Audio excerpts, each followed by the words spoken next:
You're watching News 10 ABC at 9 a.m. Welcome back, everyone, on this Veterans Day. Right here is Jesse Sommer. He's an Army veteran, but also the event organizer for a Ruck March today, who's raising funds for veterans in need. Thanks for joining us, Jesse. I'm really happy to be here. So I want to talk a little bit about your time in the service because this is unique. You just got done with your service in January, and your main assignment was with the 82nd Airborne. For people who don't know, what is the 82nd? 82nd Airborne Division is the Army's airborne division. So any of the people who are in that division are paratroopers, with the objective being that if need be, they can paratroop out the sky and get to an enemy battlefield using a very unique form of delivery. How many of those jumps did you make? 65 jumps. Wow. Yep. And you were also deployed in some pretty unique places as well. I deployed to Afghanistan with 7th Special Forces Group and to Iraq with the 10th Mountain Division.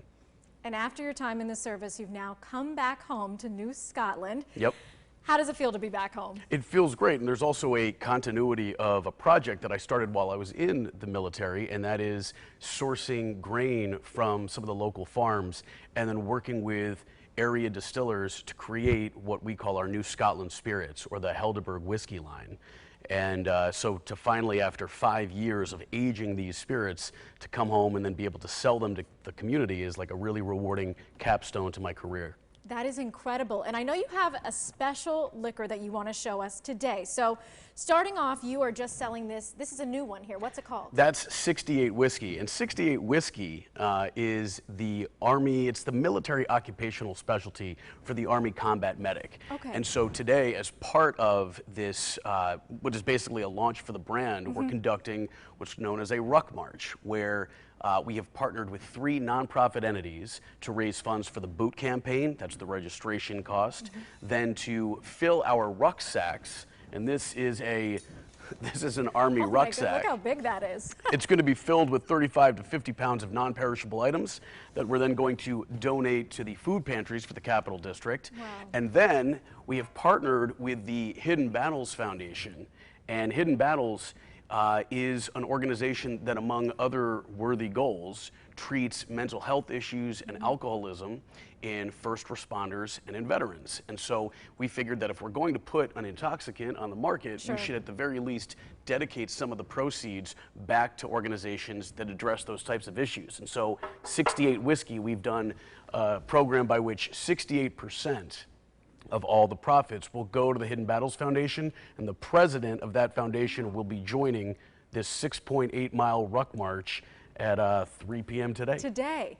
68% is a lot, Jesse. That's really a lot of your profits as well. What I always find interesting is that veterans, they come home and then you just continue to want to give back and serve. Why is that? It's interesting.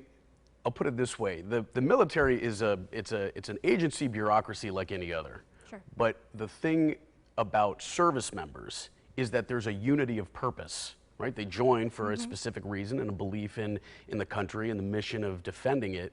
And so when you get out, you want to be around veterans because at the very least you know that there's going to be a unity of purpose. And sure enough, when we conduct this Ruck March, evidently in a torrential downpour, that's kind of the point. It's supposed to be unpleasant. We're waiting for targeted lightning strikes and blizzards that essentially bond us together in fellowship. So after 6.8 miles of what'll be a really unpleasant Ruck March, everybody who shows up today is going to be friends. And if you do want to still sign up, is there still an opportunity to do that? And where should people go? The American Legion today at between 1:30 and 2:30, we're doing on-site registrations. It's post 1493 in Voorheesville. And I should say that our 4th partner in this, the American Legion, is also an organization that has a lot of lofty goals, and so you will be there to see the missing in action prisoner of war table. We hope that people come out between 1:30 and 2:30, register, and then get ready for that 3 p.m. step off. And you talked again about giving back. What's your message to the community as you are doing this fundraiser today? I think there's a twofold message. Sure. The first is that we want to support, with our whiskey, we want to support small businesses, local family farms, but also a desire to maintain kind of the agrarian and rural nature of some of the beautiful places in Albany. But also that we want to say that if we're going to preserve the community needs to have a mission. and that mission should be one of service. And so this Ruck March today is very aligned with kind of the overall objective of the company, which is to strengthen our community and the lives of the people who live within it. Well, thank you for continuing to serve our community, Jesse, and coming here today. Thank you, Ms. Appreciate Rivas. it.